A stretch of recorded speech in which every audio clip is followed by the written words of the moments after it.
I'm Richard Gage. I'm the founder and former CEO of Architects and Engineers for 9/11 Truth. For, 18 years now, we've been hammering at the wall of denial in this country and around the world about the truth of what really happened to the World Trade Center skyscrapers on 9/11.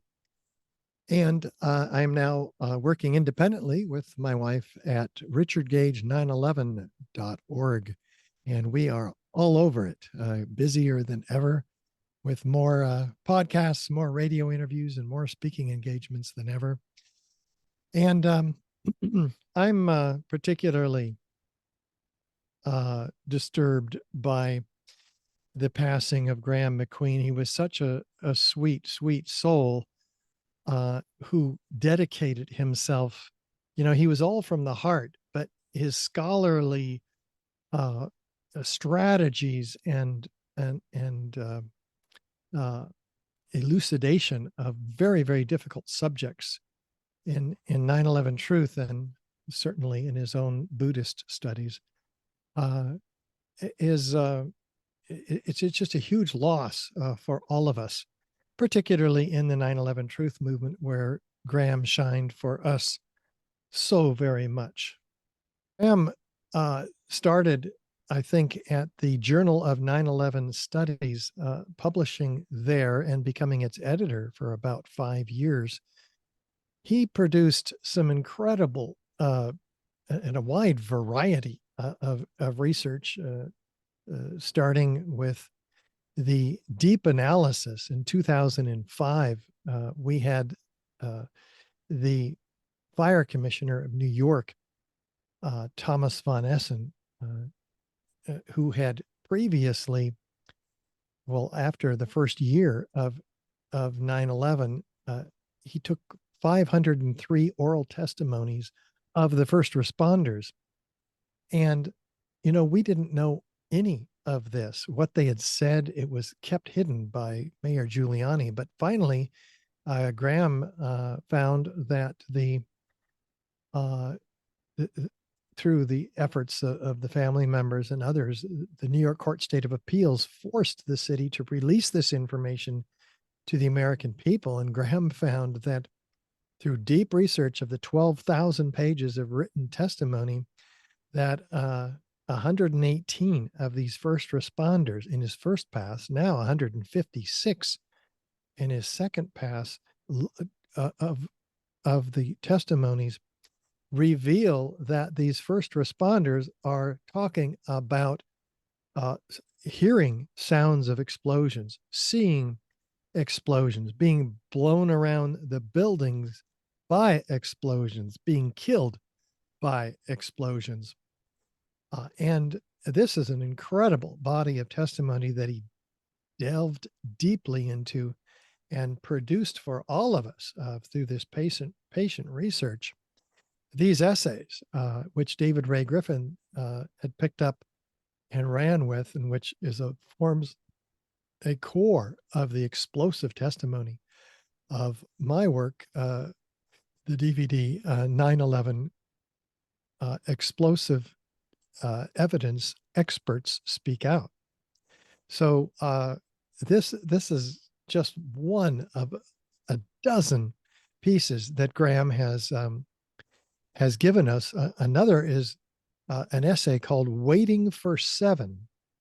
So he just dove into the testimonies of the first responders primarily and uncovered that, they were told that Building 7 was going to come down.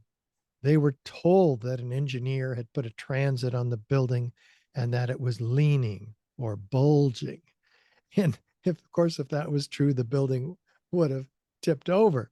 But it wasn't true. It was a story that was given to them as the reason they're not fighting the scattered fires that were in Building 7.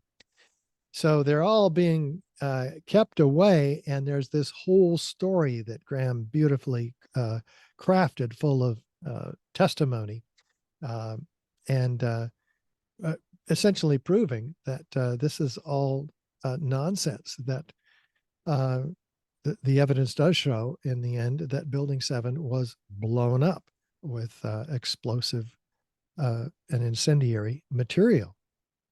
So that's the subject of my work. But then Graeme also wrote a whole book on the anthrax letters. You remember those that came out in October of 2001?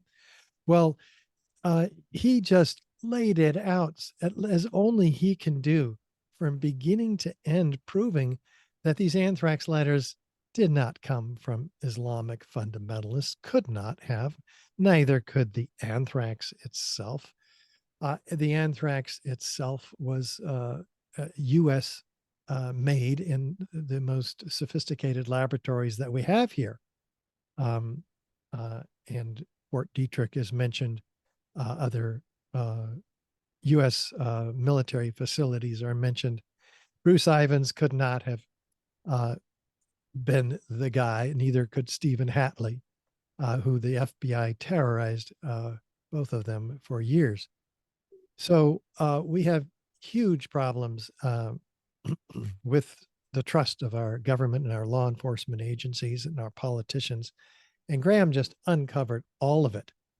He was also for 5 years on the committee that David Ray Griffin and Elizabeth Woodworth formed to establish the most essential evidence that 9/11 was in fact an inside operation. And he parsed the testimony of others through his incredible intellect.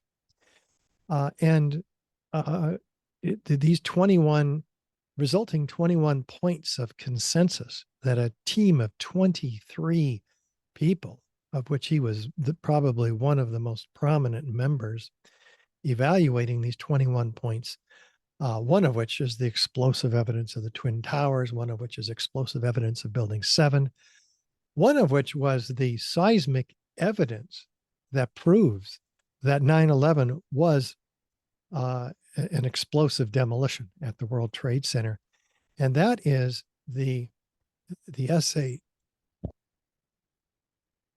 Did the South Tower shake before the collapse? So it's a very simple and a simple question that he develops in a rigorous way, though, because he found out that, gosh, there are cameras that are standing on tripods that are looking at the South Tower and the North Tower, because he covers that as well. And indeed, just like the firefighters that he researched talked about, there are all these explosions, 156 of them altogether, most of which were before the towers came down. And not only did they say that again and again and again through this vast body of evidentiary oral testimony reserved on recordings and transcribed, but now these tripod mounted cameras proved and backed up the evidence of the first responders, which NIST had ignored. NIST is the National Institute of Standards and Technology, who was tasked by Congress to explain these collapses to the American people. But they completely ignored all of this testimony. They completely ignored the evidence of the shaking of these cameras, anywhere from 6 seconds to 10 seconds before the towers collapse. So the cameras are looking at the towers, they shake, and then the towers come down. Well, why do they shake? Because of explosion. So they corroborate the oral histories of the first responders and vice versa. So it's an integral corroborative, self-corroborating set of evidence that Graeme MacQueen just took to town. So yes, we owe him an incredible debt of gratitude for all of this incredible, amazing work that he left us with. And it's just so sad to see him go, because I know he wasn't done. In fact, his latest work is a compendium of all of his works, and it's extraordinary. And it's called The Pentagon's B-rated movie. And because it falls apart at the seams. This movie, this show that we've been given, this magic trick, and boy, does he do the job in dismantling the entire thing from beginning to end through the series of essays and episodes of this most recent book, which I mean was just completed before his untimely death. I called Graeme about a year ago because we were talking about including him in our video, our movie, the documentary 9/11 Crime Scene to Courtroom, where we're taking the evidence that he and others have put together, along with the testimony of first responders and many experts, and we're bringing that to for a special grand jury investigation in 15 to 20 episodes. So I wanted him to appear in the film talking about much of this evidence that he had developed. I got to him too late though, and so it was very sad. We he wasn't feeling well at the time, and he only felt worse and worse as time went on.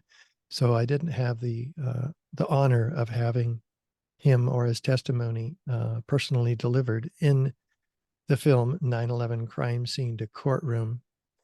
But I had a wonderful talk with him, and we shared.